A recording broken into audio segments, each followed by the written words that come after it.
దేవుని వాక్యం చదువుకుందాం. మార్కు సువార్త 11వ అధ్యాయము 22వ వచనం. మార్కు సువార్త 11వ అధ్యాయము 22వ వచనం. అందుకు యేసు వారితో ఇట్లా నేను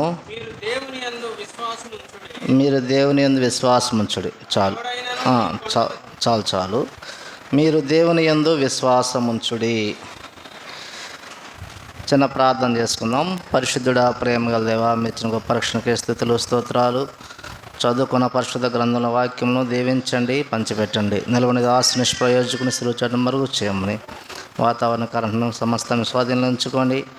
సంఘానికి, సమాజానికి, అయా అందరికీ అవసరమైన వర్తమానం అనుగ్రహించండి. వాక్యానుసార చిత్తానుసారం జీవించుటకు ఆత్మీయంగా స్థిరపరిచి బలపరిచి సహాయం అందించమని యేసుక్రీస్తు ప్రభువారి పరిశుద్ధ నామములో స్తుతించి ప్రార్థిస్తున్నాం తండ్రి, ఆమేన్. దేవునికి స్తోత్రములు. చేరి వచ్చిన మీ అందరికీ ప్రభువున ప్రేమపూర్వక వందనాలు తెలియపరుస్తున్నాం. ఈ చదువుకున్న భాగంలో మనం చదువుకుంది, అందుకు యేసు వారితో ఇట్లను మీరు దేవుని యందు విశ్వాసముంచుడి. దేవుని యందు విశ్వాసముంచుడి. వాస్తవానికి ప్రభువుని నమ్ముకున్న తర్వాత వారిని ఏమని పిలుస్తారు? బిలీవర్స్ అని పిలుస్తారు. బిలీవర్స్ అని పిలుస్తారు. విశ్వాసులు అని పిలుస్తారు. అంటే వారిలో ఏముంది? విశ్వాసం ఉంది. ఎవరి యందు? దేవుని యందు విశ్వాసం ఉంది. దేవుని యందు విశ్వాసముంచుడి. ప్రియులారా, చాలామంది సాధారణంగా మనుషులు యందు విశ్వాసం ఉంచుతారు. మనుషులను విశ్వాసం ఉంచితే మనుషులు తప్పిపోవచ్చు. మనుషులు విశ్వాసం నుంచి తప్పిపోవచ్చు. మనుషుల విశ్వాసం స్థిరమైనది కాదు. అందుకే యేసు ప్రభువు అంటున్నాడు, మీరు మనుషుల యందు విశ్వాసం కాదు కానీ దేవుని యందు విశ్వాసం. కొంతమంది కన్నబిడ్డల యందు విశ్వాసం ఉంచుతారు. అది కూడా ఒక్కసారి ఏమైంది? కన్నబిడ్డలు తల్లిదండ్రుల విశ్వాసాన్ని వమ్ము చేయొచ్చు. కొంతమంది భార్యలు భర్తల యందు విశ్వాసం, భర్తలు భార్య యందు విశ్వాసము. అలా మనం ఆలోచిస్తే కొంతమంది బంధువుల యందు విశ్వాసం ఉంచుతారు. ఈ మనుషుల యందు విశ్వాసాలు ఏదో ఒక రోజు అవి ఆగిపోయే విశ్వాసాలు, లేకపోతే కపటమైన విశ్వాసాలు అవ్వచ్చు. వివాహం రోజు ప్రమాణం చేస్తారు. ఏమని? కష్టాలైనా, నష్టాలైనా, వ్యాధులైనా, బాధలైనా, ఏది ఉందినా అందకపోయినా నేను నిన్ను విడవను, నువ్వు నన్ను విడవద్దని ఇద్దరు ప్రమాణాలు చేపిస్తారు పాస్టర్ గారు. ఆ ప్రమాణాలు ఉంటున్నారా లేదనేది మనం చూస్తుంటే చాలామంది జీవితాల్లో వివాహాలు అన్నీ అర్ధాంతరంగా ఆగిపోయినట్టుగా, ఏదో నటనగా ఉన్నట్టుగా ఉంది కానీ నిజంగా ఉన్నట్టుగా ఉండే సంఖ్య తక్కువగా ఉంది. అందుకే యేసు ప్రభువు అన్నారు, మీరు దేవుని యందు విశ్వాసం ఉంచండి. నమ్మేమో మోసపోయేమని బాధపడే కన్నా దేవుని విశ్వాసం ఉంచమడు. అపోస్తుల కార్యములు 16వ అధ్యాయము 31వ వచనంలో గమనిస్తే, అపోస్తుల కార్యములు 16వ అధ్యాయము 31వ వచనంలో, అందుకు వారు ప్రభువైన యేసునందు విశ్వాసం ఉంచుము.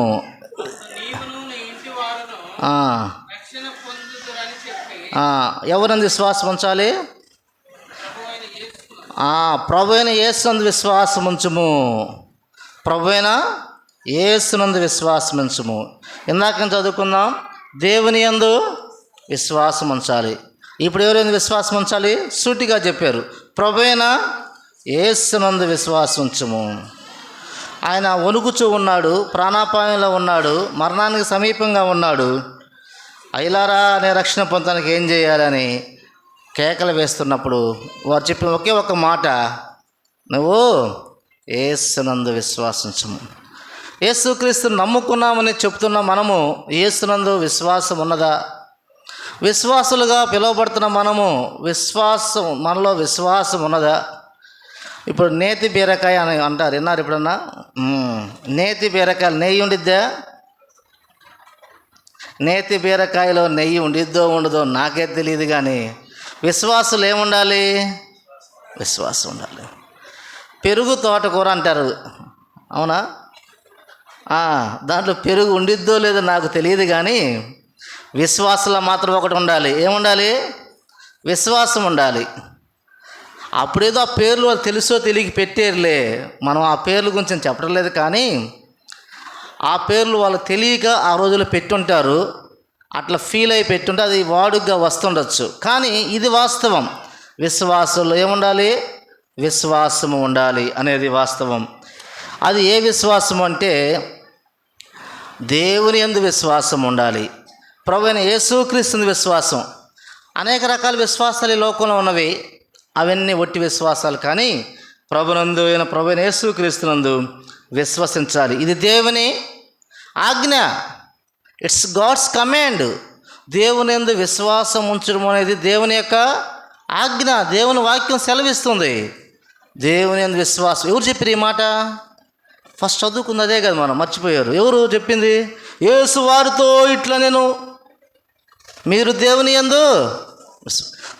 యందు విశ్వాసం ఉంచమని చెప్పిన వ్యక్తి ఎవరు? యేసు ప్రభు. It's God's command. ఇది ప్రభు అయిన యేసుక్రీస్తు వారి ఆజ్ఞ. ఓ ప్రియులారా, విశ్వాసం అనేది దేవుడు మానవులకి ఇచ్చిన ఆజ్ఞ. అంత మాత్రమే కాదు, దేవుడు మానవులకి ఇచ్చిన బహుమానం, అది వరం. ఆ విషయాల ముందు భాగంలో మనము చూడగలము. హెబ్రీయులకు రాసిన పత్రిక 11వ అధ్యాయము 6వ వచనంలో గమనిస్తే, విశ్వాసము లేకుండా దేవునికి ఇష్టడే ఉంటే అసాధ్యము. హెబ్రీయులకు రాసిన పత్రిక 6వ అధ్యాయము 11వ అధ్యాయం 6వ వచనంలో గమనించినప్పుడు, విశ్వాసము లేకుండా దేవునికి, అసలుకి విశ్వాసం లేకపోతే దేవుడికి మనుషుడికి మధ్య ఏం లేదు, అసలు బంధమే లేదు, అనుబంధమే లేదు. ఇంకా దేవుడికి ఇష్టడిగా ఉండాలి అంటే, నువ్వు దేవుని బిడ్డవి అని అనాలి అంటే విశ్వాసం అనేది ఉండాలి. ఏముండాలి? విశ్వాసం ఉండాలి. దేవునికి ఇష్టడిగా ఉండాలి అంటే ఏముండాలి? విశ్వాసం ఉండాలి. విశ్వాసం లేకుండా దేవుడికి నేను ఇష్టము, నాకు దేవుడు ఇష్టము అని చెప్పుకున్నారంటే ఈ రెండు ఏ మాటలు? ఒట్టి మాటలే. దేవుడు నాకు ఇష్టం అని చెప్పినా, నేనంటే దేవుడికి ఇష్టం అని చెప్పి విశ్వాసం లేకుండా ఉంటే అది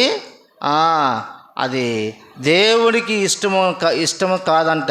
ఇష్టము కావాలి అంటే ఏముండాలి? విశ్వాసం ఉండాలి.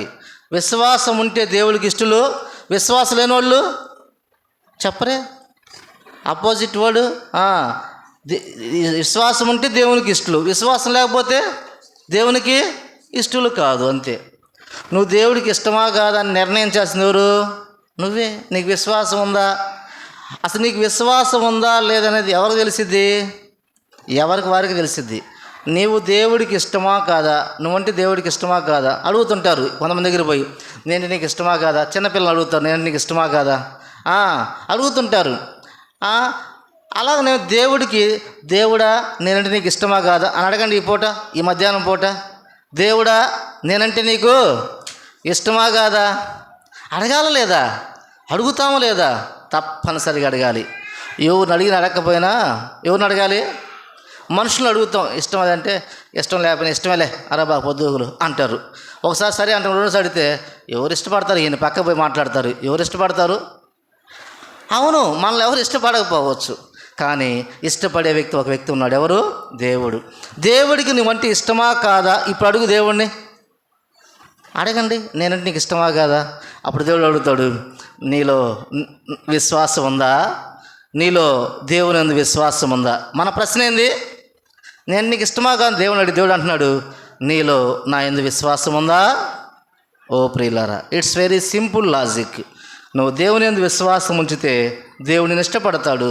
నువ్వు దేవుని యందు విశ్వాసం లేకుండా నీ ఇష్టానుసారంగా ఉంటే దేవుడు నిన్ను ఇష్టపడడు. కాబట్టి అయితే విశ్వాసం ఎట్ట వచ్చింది? ఎక్కడ అమ్ముతారు? అది కేజీ ఎంత? ఏ ఊర్లో అమ్ముతారు? ఏ మార్కెట్లో అమ్ముతారు? విశ్వాసము రోమీయులకు రాసిన పత్రిక 10వ అధ్యాయము 17వ వచనం గమనిస్తే, రోమా 10:17లో విశ్వాసం ఎలా వస్తుంది, ఎక్కడ ఉంటుంది, ఎలా దొరుకుతుంది, ఇదేనా ఖర్చా, ఏదైనా కష్టమా గమనిస్తే, రోమీయులకు రాసిన పత్రిక 10వ అధ్యాయం 18వ వచనంలో 17వ వచనం, కాగా వినుట వలన, అది సింపుల్.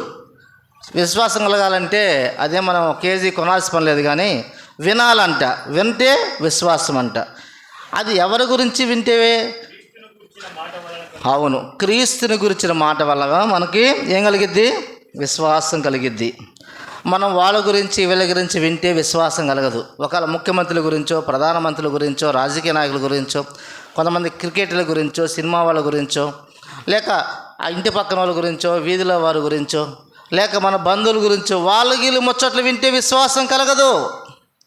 క్రీస్తుని గురించి వింటే విశ్వాసం కలిగిద్ది. క్రీస్తు యేసు ప్రభువారి మాటలు, ఆయన వాక్యము, యేసుక్రీస్తు ప్రభువారి యొక్క శిలువ త్యాగము, యేసుక్రీస్తు ప్రభువారి యొక్క ప్రేమ, యేసుక్రీస్తు ప్రభువారి యొక్క క్షమాగుణం, యేసుక్రీస్తు ప్రభువారి యొక్క దయాగుణం గురించి వింటే ఏం కలిగిద్ది? విశ్వాసం కలిగిద్ది. చాలామంది యేసు ప్రభువు గురించి విన్నారు. కొన్ని గుర్తు చేస్తాం మీకు. గుడ్డివాడే కానీ బర్తంలోయి, ఆయన కళ్ళు లేవు కానీ విన్నాడు. వినేలేక ఏమొచ్చింది? విశ్వాసం వచ్చింది. విశ్వాసం కేకలేస్తున్నాడు, దావీదు కుమారుడా, నన్ను రక్షించు. ఆయన రక్షకుడని ఆ విశ్వాసం వచ్చింది. విన్నాడు. కళ్ళు లేవు కానీ చెవులు ఉన్నాయి. చూడలేడు కానీ విన్నాడు. వినటం వల్ల వచ్చింది విశ్వాసం వచ్చింది. ఒక ఆమె లూదియా, ఆమె కూడా దేవుని గురించి విందంట. ఆమె చిన్న వ్యాపారం చేసుకునేది. వ్యాపారం చేసుకుంటూ ఉంటే అక్కడ దేవుని సేవకులు ఆ ప్రాంతానికి వెళ్ళినప్పుడు దేవుని గురించి చెప్పగల వినంగల విశ్వాసం కలిగింది. అయ్యా మా ఇంటికి రండి ప్రార్థన చేద్దారండి. విశ్వాసం కలిగింది. లూదియాకు విశ్వాసం కలిగింది. అయ్యలారా రక్షణ పొందు నేను ఏమి చేయాలి అన్నాడు జైలు అధికారి. ఆయన ఏం కలిగింది? విశ్వాసం కలిగింది. కుష్ఠరోగులు విశ్వాసం కలిగింది. కొర్నేలియను ఒక భక్తుడు ఉన్నాడు. ఆయనకేం కలిగింది? విశ్వాసం కలిగింది. పొట్టివాడు జక్కయ్య, ఆయన ఒక ఆఫీసరు, ఆయనకేం కలిగింది? విశ్వాసం కలిగింది. పొట్టోడికి విశ్వాసం కలిగింది, గుడ్డోడికి విశ్వాసం కలిగింది, కుష్ఠరోగుడికి విశ్వాసం కలిగింది, చిన్న వ్యాపారం చేసిన స్త్రీకి విశ్వాసం కలిగింది. ఇట్లా ఈ విశ్వాసం, దేవుని యందు విశ్వాసం కలిగిన వారు ఎంతమంది అని చెప్పి ఒకసారి చూస్తే ఒకళ్ళు, పదులు, వందలు, వేలు, లక్షలు, కోట్ల మంది అయ్యారు. ఇప్పుడు ఎంతమంది అయ్యారు? కోట్ల మంది. ప్రపంచంలో ఎంతమంది క్రీస్తు విశ్వాసం ఉంచిన క్రైస్తవులు చూస్తే ఎంతమంది ఉన్నారంటే 230 కోట్ల మంది ఉన్నారంట. ఎంతమంది? 230 కోట్ల మంది. ప్రపంచ జనాభా చూస్తే 800 కోట్ల పైన ఉంటే దాదాపుగా 31% మంది క్రైస్తవులుగా ఉన్నారు, క్రీస్తునందు విశ్వాసం ఉంచిన వారిగా ఉన్నారు. ఇంతమందిలో ఏముంది? క్రీస్తునందు విశ్వాసం ఉన్నది. కాబట్టి ప్రియులారా, మనం గమనిస్తే దేవుడు అంటున్నాడు, దేవుని యందు విశ్వాసం ఉంచుడి, ప్రభువైన యేసునందు విశ్వాసం ఉంచుడి. విశ్వాసం ఉంచాలి. విశ్వాసం వల్ల ఏంటంటే దేవుడికి ఇష్టడుగా జీవిస్తావు. నిన్నెవరు ఇష్టపడకపోయినా ఒకరు ఇష్టపడతారు. దానికి సూత్రం ఏంది? సింపుల్. సూత్రం ఏంది? విశ్వాసం కలిగి ఉండటమే. ఎవరి యందు? దేవుని యందు. నాకు అది రావట్లేదయ్యా, ఆ విశ్వాసం రావట్లేదు నాకు అంటే క్రీస్తుని గురించి విను, క్రీస్తు మాటలు విను, క్రీస్తు బోధలు విను, క్రీస్తు శిలువ త్యాగం గురించి విను, క్రీస్తు ప్రేమాగుణం విను. తండ్రి వీరేమి చేయొచ్చిన వీరు ఇరుగురు వీరిని క్షమించమని క్రీస్తు క్షమా గురించి విను. ఆయన దయగల మాటలు, ఆయన జాలిగల మాటలు, ఆయన ప్రేమగల మాటలు విను. ఆయన మాట ఎలాంటివి అంటే జుంటి తేరదారుల కన్నా మధురమైనవి, అమూల్యమైనది. మనం ఎంత టెన్షన్లో ఉన్నా, ఎంత భయములో ఉన్నా, ఎంత ఆందోళనలో ఉన్నా, ఎంత అయోమయంలో ఉన్నా, దేవుని వాక్యం చదువుకున్నప్పుడు దేవుని మాటలు మనలో ధైర్యాన్ని పుట్టిస్తాయి, భయాన్ని తొలగిస్తాయి, అలజడిని తొలగిస్తాయి, ఆందోళన తొలగిస్తాయి, ఆదరిస్తాయి, ధైర్యపరుస్తాయి. అందుకే దేవుని వాక్యంలో ఉంది, నీ వాక్యమే నన్ను బ్రతికించేది, ఆదరించేది, ధైర్యపరిచేది. మనుషుల మాటలు గాయపరచవచ్చు, మనుషుల మాటలు బాధపరచవచ్చు, ఒకవేళ కత్తిపోటు లాంటి మాటలు ఉండొచ్చు. మనుషుల మాటలు ఎలాంటివి అంటమ్మా? కత్తిపోటు లాంటి మాటలు, గాయపరిచే మాటలు ఉండొచ్చు. కానీ దేవుని మాటలు గాయాలు మానిపే మాటలు, దేవుని మాటలైతే ఆదరించే మాటలు, దేవుని మాటలైతే మనకి ధైర్యాన్ని ఇచ్చే మాటలు. కాబట్టి మనం యేసుని గురించి విన్నప్పుడు విశ్వాసం పొందుతాము. అట్లా యేసు ప్రభు వారి గురించి విని విశ్వాసం పొందిన వారు ఈ ప్రపంచంలో 2 కోట్ల, మనం గమనిస్తే 230 కోట్ల మంది ఉన్నారు. ఎంతమంది ఉన్నారు? 230 కోట్ల మంది. 2 కోట్లు కాదు, 230 కోట్ల మంది విశ్వాసులు ఉన్నారు. ప్రియులారా, అయితే క్రీస్తునందు విశ్వాసం ఉంచడం ద్వారా అనేక మేలులు విశ్వాసుల జీవితాల్లో పొందుతారు ప్రియులారా. వాటిలో కొన్ని విషయాలు మీకు గుర్తు చేసి నేను ముగింపు చేస్తాను. యోహాను సువార్త 1వ అధ్యాయము 12వ వచనం గమనిస్తే, ప్రభువైన యేసుక్రీస్తునందు విశ్వాసం ఉంచడం ద్వారా విశ్వాసుల జీవితాల్లో కలిగే మేలు ఏందో చూస్తే యోహాను సువార్త 1వ అధ్యాయం 12వ వచనంలో ప్రభువైన యేసుక్రీస్తు వారిని ఎంతమంది అంగీకరిస్తారో వారందరూ, ఆ మనుషులందరికీ అనగా యేసు ప్రభు వారి యొక్క నామందు విశ్వాసం ఉంచిన వారికి దేవుని పిల్లలవుటకు ఆయన అధికారం అనుగ్రహించును. యేసు క్రీస్తు ప్రభువారు ఆ యొక్క బర్తలేమై అంటాడు, ఓ దావీదు కుమారుడని రక్షించు అంటున్నాడు. అనగా ఆయన రక్షకుడు అని గుర్తించాడు, ఆయన రక్షకుడని విశ్వాసం ఉంచాడు. ఓ ప్రియులారా, యేసు క్రీస్తు విశ్వాసం ఉంచితే ఏమి అధికారం వస్తుందంట? దేవుని పిల్లలయ్యే అధికారము. నువ్వు దేవుని కుమారుడిగా, దేవుని కుమార్తెగా మార్చబడతావు. ఒకవేళ నువ్వు దేవుని కుమారుడు, దేవుని కుమార్తె అయితే దేవుని యొక్క ఆస్తికి, దేవుని యొక్క రాజ్యానికి, దేవునికి వారసురాలువి, వారసుడివి. నువ్వు వారసు నుంచి ఎవరైనా తీసేయగలరా? ఒకసారి అంటే ఒక తండ్రి తన ఆస్తిని ఎవరికి రాయకుండా చనిపోయాడు. ఒక్కడే కొడుకు. అతనికి ఎంతమంది కొడుకులు? కొడుకు. ఇప్పుడు ఆస్తి ఎవరికి రాయకుండా చనిపోయాడు. ఆస్తి ఎవరికి వచ్చింది? కొడుకు వచ్చింది. అదేంది నీకు రాయలేదు కదా మీ నాన్న అంటే, అంటాడు, ఇది నా వారసత్వం. నేను ఆయన కొడుకుని, నా ఆధార్ కార్డు చూడండి, నా పేరు ఇది, మా నాన్న పేరు ఇది, నా 10th క్లాస్ సర్టిఫికేట్ చూడండి, నేను ఆయన కొడుకుని, నాకు వారసత్వం. కొంతమంది ఆస్తులు రాస్తారు, వారసత్వంగా సంక్రమించిన ఆస్తి అని. ఏమి వీళ్ళు నాకు రాయాల్సిన పని లేదు, వారసులు. ఇంకా ఏ చట్టం కోర్టు అడ్డుకునిద్దా? అడ్డుకోలేరు. నువ్వు దేవుని పిల్లవి, నువ్వు దేవుని కుమారుడివి, దేవుని కుమార్తె అవుతావు. ఇక నువ్వు వారసురాలువి, నువ్వు వారసుడివి. ఇంకెవరు ఆపగలరా? ఎవరు ఆపలేరు.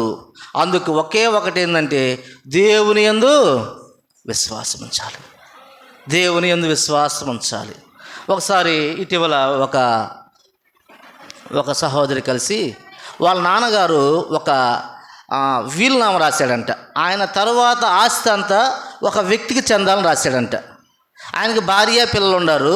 భార్య పిల్లలుంటే వాళ్ళకి చెందకుండా ఎవరో ఒక వ్యక్తికి చెందాలని రాశాడంట. అది ఆమెకి చెందింది. ఇప్పుడు చెక్కు వచ్చింది. ఏమొచ్చింది? చెక్కు వచ్చింది. ఆయన గవర్నమెంట్ ఎంప్లాయీలే వచ్చింది. అదేందమ్మా అంటే వాళ్ళ 3 పిల్లలు, 2 ఆడపిల్లలు, 1 మగ పిల్లోడు. ఓ ప్రియులారా, ఆస్తి అటు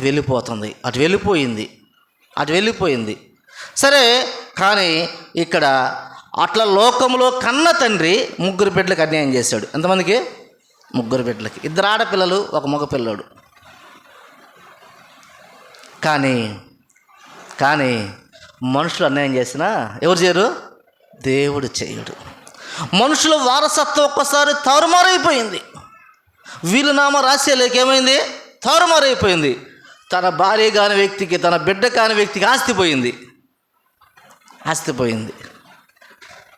వాళ్ళు ఏదో కోర్టులో ఇంజక్షన్ ఆడని ఏదో ప్రయత్నం చేస్తా నన్ను సంప్రదించి సలహా అడిగారు. సరే, మెట్టుకు గమనిస్తే మనుషులు మోసం చేయొచ్చు, కానీ దేవుడు, మనుషులు వారసులుగా ఉన్న మనము ఆ ఆస్తిని పొందలేకపోవచ్చు, సందర్భం ఉండొచ్చేమో, కానీ దేవునికి వారసులం. ఎప్పుడు? దేవుని యందు విశ్వాసం ఉంచితే దేవునికి వారసులం, దేవుని పిల్లలు. ఇది ఎవరు మార్చలేని శాసనం, ఇది శాసనం. కాబట్టి దేవుని యందు విశ్వాసం ఉంచితే మొదటి కలిగే బెనిఫిట్ ఏంది? లాభం ఏంది?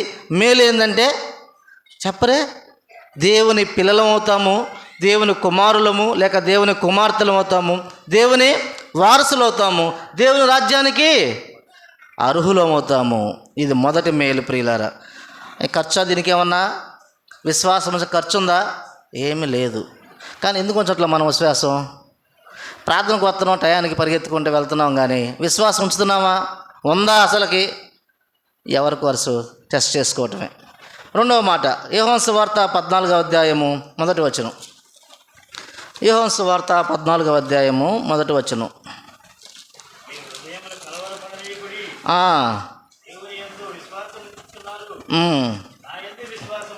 అది కింద ఫుట్ నోట్లో ఉంచండి. దేవుని యందు విశ్వాసం ఉంచుడి.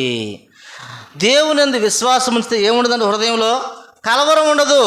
దేవుని యందు విశ్వాసం ఇస్తే ఏముండదు? కలవరం ఉండదు, భయం ఉండదు. ప్రియులారా, యోహాను సువార్త 14వ అధ్యాయము 27వ వచనం గమనిస్తే, యోహాను సువార్త 14వ అధ్యాయం 27వ వచనం, శాంతి మీకు అనుగ్రహించి వెలుచున్నాను, నా శాంతిని మీకు అనుగ్రహించను. లోకం ఇచ్చట్టుగా నేను మీకు అనుగ్రహించట్లేదు. మీ హృదయమును కలవరపడనీయకుడి, వెరవనీయకుడి. లోకంలో ఏముందంట? లోకంలో కలవరం ఉంది, లోకంలో వెర ఉంది, లోకంలో ఆందోళన ఉంది, లోకంలో టెన్షన్ ఉంది, లోకంలో భయం ఉంది. కానీ దేవుడి దగ్గర ఏముంది? నా శాంతినే మీకు అనుగ్రహించున్నాను. దేవుడు ఆయన శాంతి. శాంతి అంటే కింద ఏముంది? ఫుట్నోట్లో సమాధానము అని ఉంది. ఏముంది? సమాధానము. అమ్మా, నువ్వు దేవుని యందు విశ్వాసం ఉంచితే, ప్రభువైన యేసుక్రీస్తు విశ్వాసం ఉంచితే ఏముండిద్ది? నీకు శాంతి ఉండిద్ది, సమాధానం ఉండిద్ది. ఏముండదు? కలవరం ఉండదు, ఆందోళన ఉండదు. నా పిల్లలు ఏమైపోతారు, నా భర్త ఏమైపోతాడు, నా భార్య ఏమైపోయిద్దో, నా బిడ్డలు ఏమైపోతారు, అదేమైద్దో, ఇదేమైద్దో. కొంతమందికి అన్ని భయాలు, అనుమానాలు.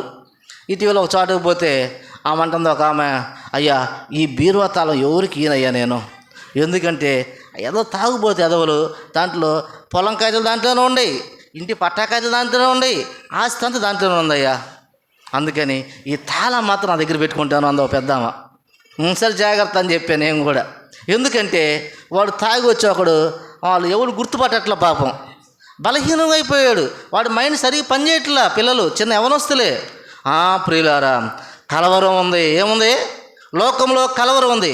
ఆస్తిపాస్తులు ఉన్నవి, కోటేశ్వరులే, కానీ ఏం లేదు? నెమ్మది లేదు, హృదయంలో నెమ్మది లేదు, కలవరం ఉంది.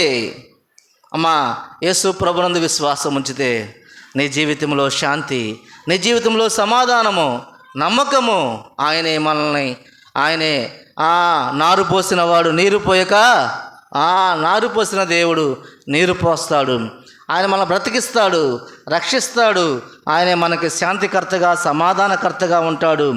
కాబట్టి ప్రియులారా, దేవునందు విశ్వాసం ఉంచితే మన హృదయంలో కలవరం ఉండదు, శాంతి, సమాధానం ఉంటుంది.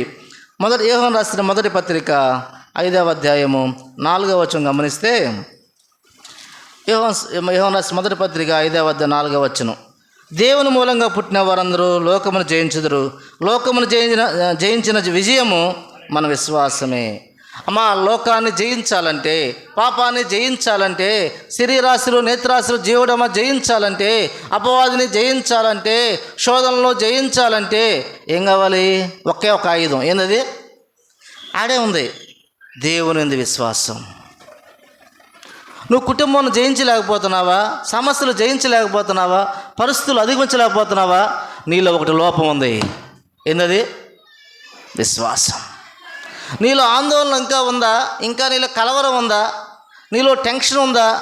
నువ్వు భయంగా ఉంటున్నావా? నీలో తక్కువ ఉంది. ఏంటది? విశ్వాసం. యేసుప్రభువు చెప్పాడు, విశ్వాసం ఉంటే ఏముండదు? కలవరం ఉండదు, శాంతి ఉండిద్ది, సమాధానం ఉండిద్ది. ఒకవేళ నీలో సగం విశ్వాసం ఏమో, అల్ప విశ్వాసం. ఒకసారి అంటాడు యేసుప్రభువు ఒక భక్తుడితోటి, అల్ప విశ్వాసి అంటాడు. ఆయనలో ఏముంది? విశ్వాసం ఉంది, కానీ అది సంపూర్ణంగా లేదు, అది సగం విశ్వాసంలో ఉంది. సో ఇప్పుడు చాలామంది సగం బ్యాచ్ ఎక్కువైపోయారు. సగం క్రైస్తవులు, సగం విశ్వాసం. లోకాచారమే, దీనికి ఇదే దానికి అదే అన్నట్టుగా, అంటే సగం బ్యాచ్ ఇది. అలాంటి వాళ్ళు ఏముండిద్ది? ఆందోళన. అయ్యా నేను మునిగిపోతున్నానయ్యా అని ఆందోళన పడ్డాడు ఆయన. ఎవరు? పేతురు. ఎందుకు? విశ్వాసం ఉంది, కానీ సగం విశ్వాసమే, సగం బ్యాచ్, అల్ప విశ్వాసిగా ఉన్నాడు. నువ్వు కూడా విశ్వాసం చెప్పబడుతూ ఆందోళనగా ఉన్నావా? అయ్యా మునిగిపోతున్నా, కేకలు వేస్తున్నావంటే నీలో సగం విశ్వాసమే ఉంది, అల్ప విశ్వాసమే ఉంది. అయ్యా నాలో సంపూర్ణ విశ్వాసం దయచేయమని ఆనాడు పేతురు ప్రార్థించినట్టుగా మనం ఈనాడు ప్రార్థించాల్సిన వారంగా ఉన్నాం. కాబట్టి ప్రియులారా, విజయం మన విశ్వాసమే. నువ్వు జయం పొందలేకపోతున్నావంటే, నువ్వు ఓడిపోతూ ఉన్నావంటే, నువ్వు పడిపోతూ ఉన్నావంటే, నువ్వు చెడిపోతూ ఉన్నావంటే కారణం నీలో ఒకటి తక్కువగా ఉంది, అదే విశ్వాసము. నువ్వు విజయం ఓడిపోతున్న కారణం దేవుని యందు విశ్వాసం లేదు. దేవుని యందు విశ్వాసంలో బలహీనంగా ఉండవు. అసలు లేదా సగం ఉందో, లేక బలహీనంగా ఉందో గమనించాలి.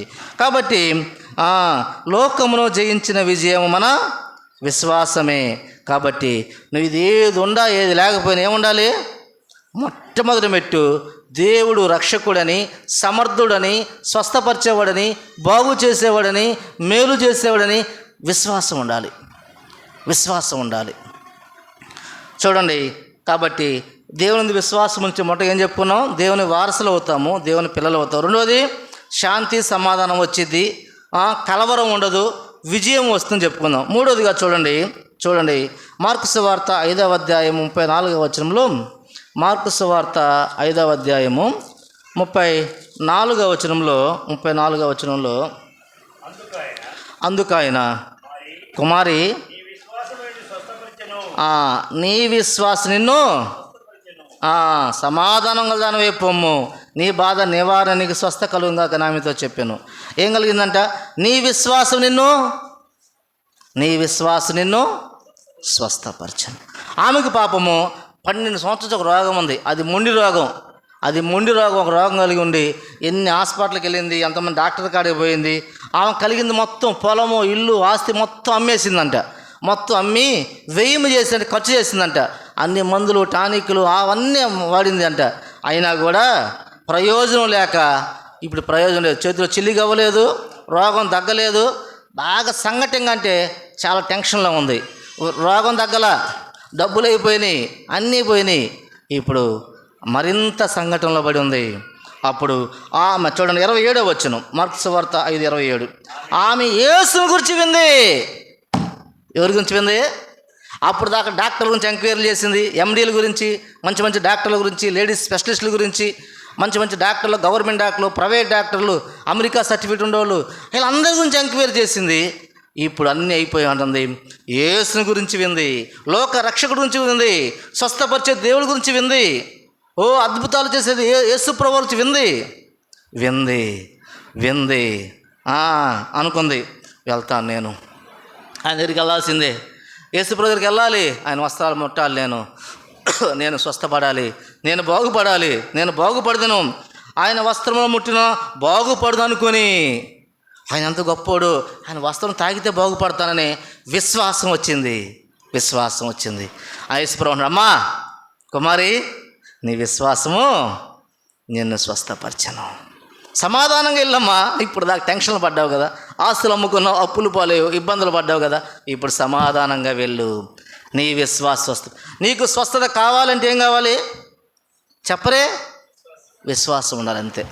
నీకు సమాధానం కావాలంటే ఏముండాలి? నీకు సమాధానం లేదంటే ఏం లేదు? విశ్వాసం అసలు కన్నా లేకుండా ఉండాలి, సగమన్నా ఉండాలి. కాబట్టి విశ్వాసం అనేది అవసరం. 12 సంవత్సరాలు లేని సమాధానము ఈరోజు వచ్చింది. 12 సంవత్సరాలు లేని స్వస్థత ఈరోజు వచ్చింది. ఎలా వచ్చింది? ఎంత ఖర్చు పెట్టిందంటే ఏం పెట్టలా, హృదయంలో విశ్వాసం ఉంచింది. విశ్వాసం నమ్మితే మనము, నమ్ముట నీ వలన అయితే నమ్మవానికి సమస్తం. నమ్మాలి. అయ్యా, నీళ్ళ ముంచిన పాల ముంచిన నీదే భారం ప్రభువా, నా బిడ్డలు నీకు అప్పగిస్తున్నా, నా జీవితాన్ని నీకు అప్పగిస్తున్నా, మా పరిస్థితి నీకు అప్పగిస్తున్నా. మన యొక్క అనేకమైన విషయాలను ఎవరికి అప్పగించాలి? దేవునికి అప్పగించాలి, విశ్వాసం ఉంచాలి. తర్వాత చూడండి ప్రియులారా, అపోస్తలుల కార్యం 10వ అధ్యాయం 43వ వచనంలో, అపోస్తలుల కార్యంలో 10వ అధ్యాయము 43వ వచనం,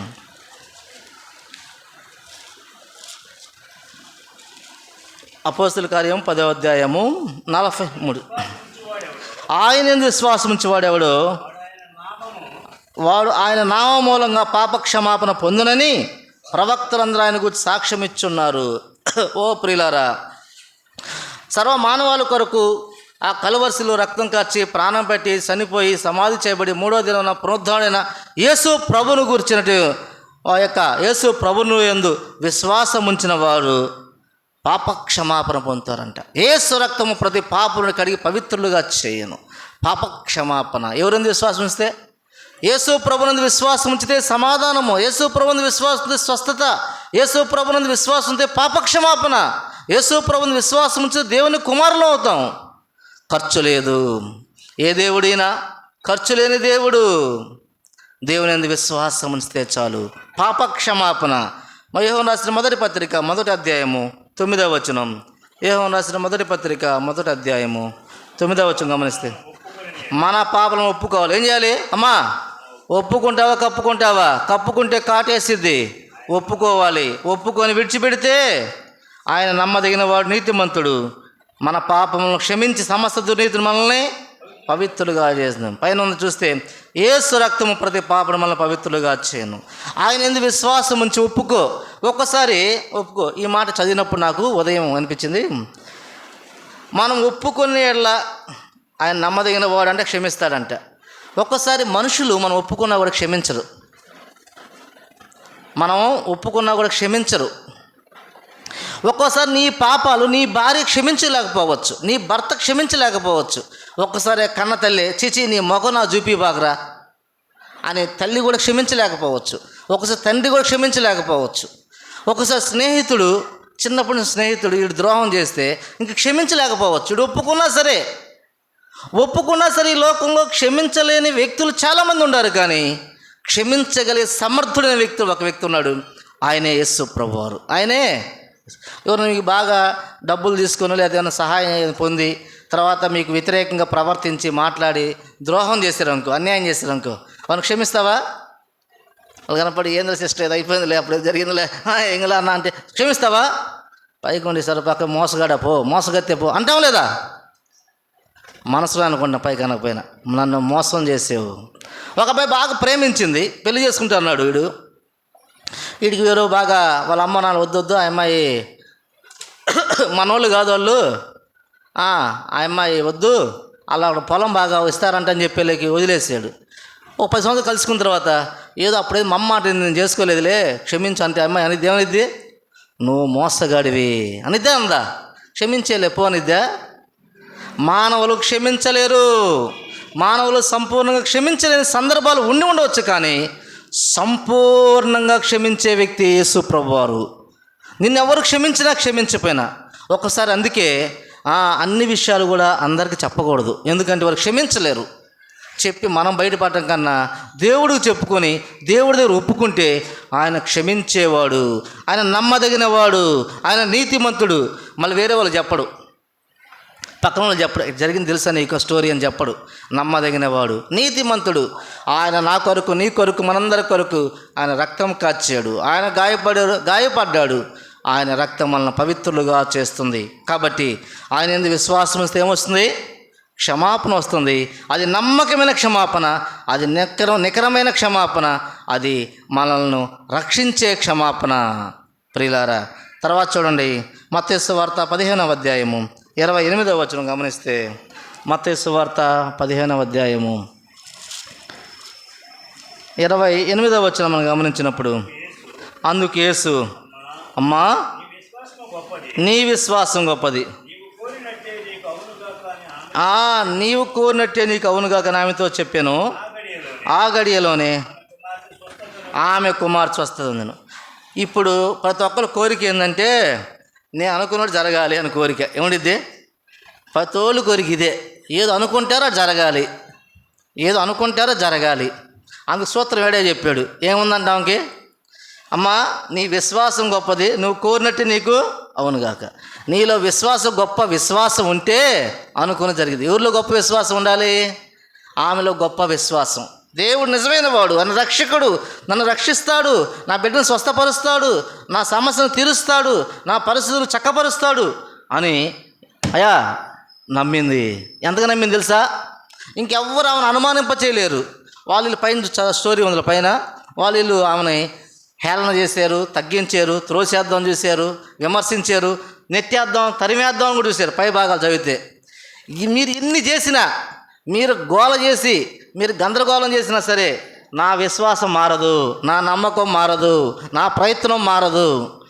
అప్పుడు యేసుప్రభు ఎన్ని చూసి అంటాడు, అమ్మా నీ విశ్వాసం గొప్పది, అమ్మా నీ విశ్వాసం గొప్పది. ఆ పై భాగంలో చూస్తే ఆమెను తృణీకరించి త్రోసేసి నెట్టేసి పంపించేద్దామని వాళ్ళందరూ ప్రయత్నాలు చేసిన ఆమె ఇంత కూడా కదిలాడలా, నిలబడింది. అమ్మా నీ విశ్వాసం గొప్ప. నువ్వు కోరుకున్నట్టే నీకు అవుద్ది. నువ్వు కోరుకుంటే అవ్వాలంటే ఏముండాలంటే నీలో గొప్ప విశ్వాసం ఉండాలి, గొప్ప విశ్వాసం ఉండాలి. మత్తయి సువార్త 8వ అధ్యాయము 10వ వచనం గమనిస్తే, మత్తయి సువార్త 8వ అధ్యాయము 10వ వచనంలో కూడా ఒక మాట ఉంది. ఆ, ఉమ్. నేనింత విశ్వాసం ఉన్నట్టు చూడలేదు. ఇశ్రాయేల్లో ఎవరికైనా అవును ఎంతో విశ్వాసం ఉంది. ఈయనకి ఎంత విశ్వాసము? ఎంతో విశ్వాసం ఉంది. ఏం గురించి చెప్పాడు? గొప్ప విశ్వాసము. అక్కడ కూడా గొప్ప విశ్వాసం అది. నేను ఎంత ఇశ్రాయేల్లో ఇంతమంది విశ్వాసం ఉంది, అంత గొప్ప విశ్వాసం ఆయనలో ఉంది. ఓ ప్రియులారా, సాధారణ విశ్వాసం ఉంది, ఆర్డినరీ బిలీఫ్, ఎక్స్ట్రాడినరీ బిలీఫ్. సాధారణ విశ్వాసం వేరు, ఈయనకున్న విశ్వాసం ఏంటంటే ఇశ్రాయేల్ అందరికన్నా గొప్ప విశ్వాసం ఉందంట. ఈమెలో కూడా గొప్ప విశ్వాసం ఉంది. కానీ విశ్వాసం ఎలా ఉండాలి? గొప్పదిగా ఉండాలి. దేవుడు గొప్పవాడు అనే నమ్మకం నీలో ఉండాలి. దేవుడు గొప్పవాడు అనే నమ్మకం విశ్వాసం నీలో ఉండాలి. అలాంటి గొప్ప విశ్వాసం ఉంటే మనము కోరుకున్నది, ఆశించినది దేవుడు అనుగ్రహిస్తాడు. తర్వాత చూడండి, ఆరోది యోహాను సువార్త 11వ అధ్యాయము 25వ వచనం. యోహాను సువార్త 11:25.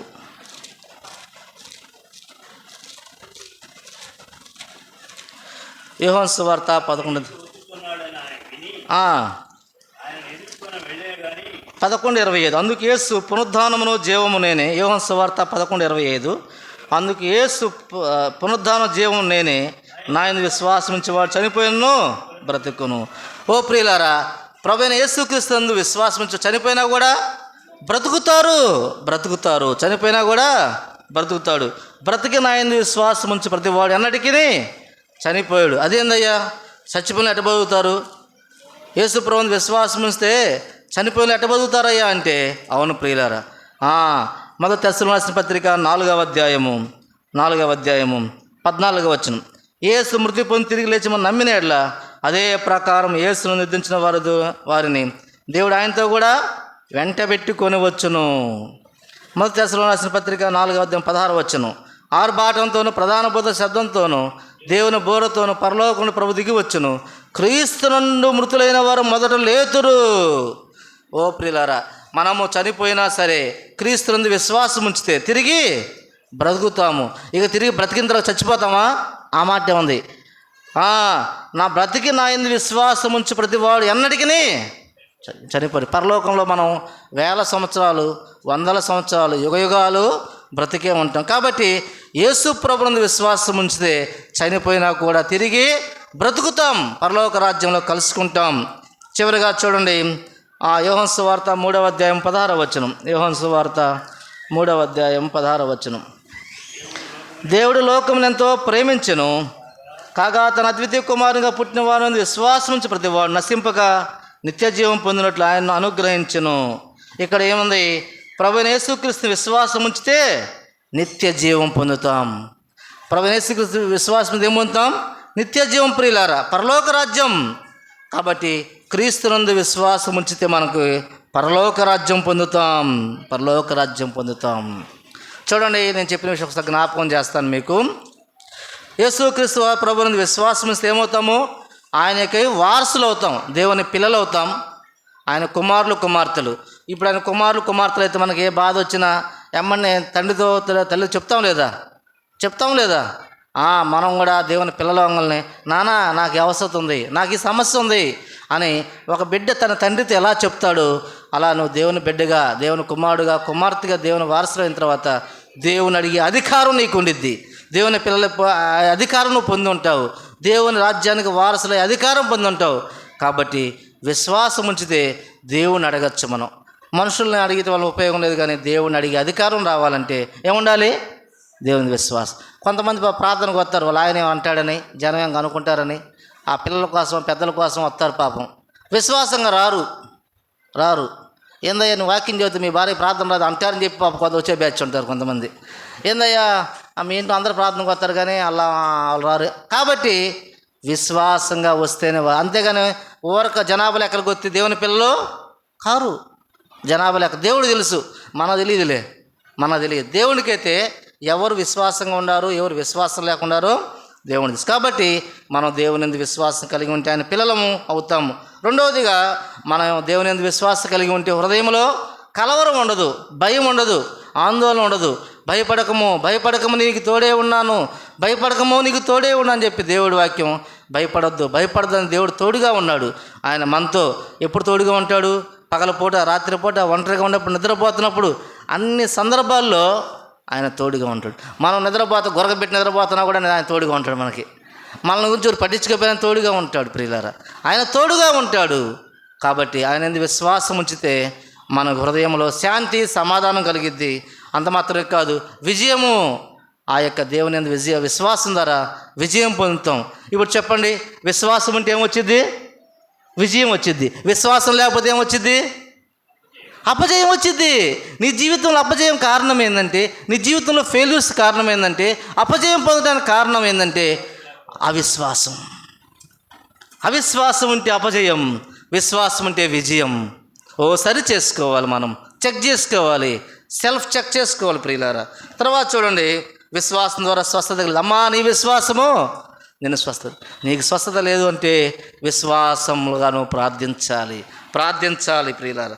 విశ్వాసం కలిగి ఉండాలి. విశ్వాసం ద్వారా పాపక్షమాపణ. ఎవరైతే ప్రభువుని యేసుక్రీస్తుని విశ్వాసం ఇస్తారో వారికి పాపక్షమాపణ కలుగుతుంది ప్రియులారా. అదేవిధంగా గొప్ప విశ్వాసం ఉంటే మనం కోరుకుంది, ఆశించింది దేవుని చిత్తమే జరిగిద్ది. అమ్మా, నీ విశ్వాసం గొప్పది. అయ్యో, ఇశ్రాయేల్లో కూడా నేను ఇంత విశ్వాసం చూడలేదు. మనం గమనించినప్పుడు మన విశ్వాసం గొప్పదిగా ఉండాలి, ఉన్నతంగా ఉండాలి, ఉత్తమంగా ఉండాలి. క్రీస్తునందు విశ్వాసం ఉంచి ఒకసారి నేను ఒక ఆమె చెబుతుంది, సార్ నాకు మొన్న షుగర్ ఎక్కువైపోయింది, బీపీ ఎక్కువైపోయింది, ఈ చేయి లాగింది, నేను చనిపోతాను అనుకున్నాను, నాకు 2 పిల్లలు, ఇంకా పిల్లలకు వివాహం కాలేదు సార్, కొద్దిగా ప్రార్థన చేయండి అంది. ఆ సహోదరి చెప్తున్నప్పుడు ఏం నాకేముంది? భయం, ఒక్కోసారి మరణ భయాలు. ఇటీవల చూస్తే అనేకమైన భూకంపాలు, పెద్ద బిల్డింగ్ ఊగి పడిపోతున్నాయి. ఎటు చూసినా మరణ భయం ఉంది. అనారోగ్య సమస్యలు, మరణ భయాలు, అనేక భయాల మధ్య మానవులు ఉన్నారు. అదే నువ్వు ప్రభువు నమ్ముకొని చనిపోతే నువ్వు మళ్ళీ తిరిగి బ్రతుకుతావు, సజీవులుగా ఉంటావు. ఒకవేళ విడబడే కుటుంబానికి కూడా దేవుడు తోడు ఉంటుంది. కాబట్టి యేసు ప్రభువుని విశ్వాసం ఉంచితే మనం తిరిగి లేగుస్తాము, పరలోక రాజ్యం చేరతాము, విడబడే కుటుంబానికి కూడా మేలు జరుగుతుంది. కాబట్టి విశ్వాసం ఉంచడం అనేది ఎంతో అవసరమైన విషయం, గుర్తుపెట్టుకోవాలి. క్రీస్తునందు విశ్వాసం ఉంచడం వలన మనకు నిత్య జీవం, పరలోక రాజ్యాన్ని పొందుకుంటాం. చివరి ఒక మాట చదివి నేను ప్రార్థన చేసి ముగిస్తాను. రోమీయులకు రాసిన పత్రిక 10వ అధ్యాయము. రోమీయులకు రాసిన పత్రిక 10వ అధ్యాయము.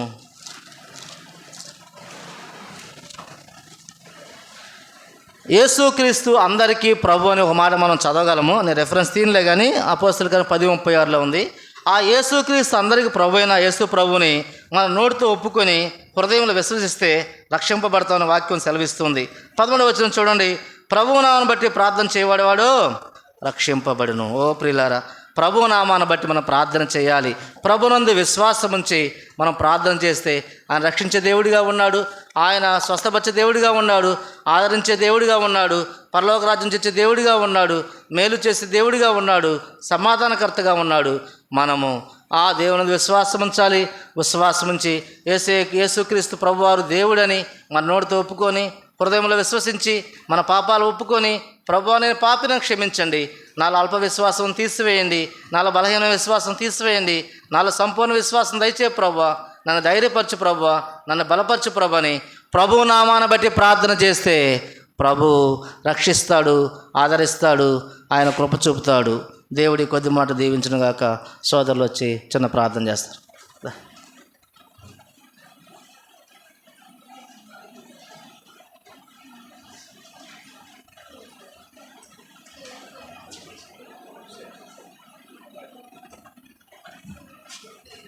ప్రార్థన. పరిశుద్ధుడైన తండ్రి, గనుడైన దేవానికి స్తోత్రములు. ఇందనక మీ దాసు నిలబెట్టి ప్రభువా దేవుని యందు విశ్వాసముంచుము అనే మాట మీద ప్రభువా మీరు మాట్లాడిన విధానం బట్టి స్తుతిస్తా ఉన్నాం. విశ్వాసం మమ్మల్ని రక్షిస్తుంది, విశ్వాసం మమ్మల్ని స్వస్థపరుస్తుంది. విశ్వాసం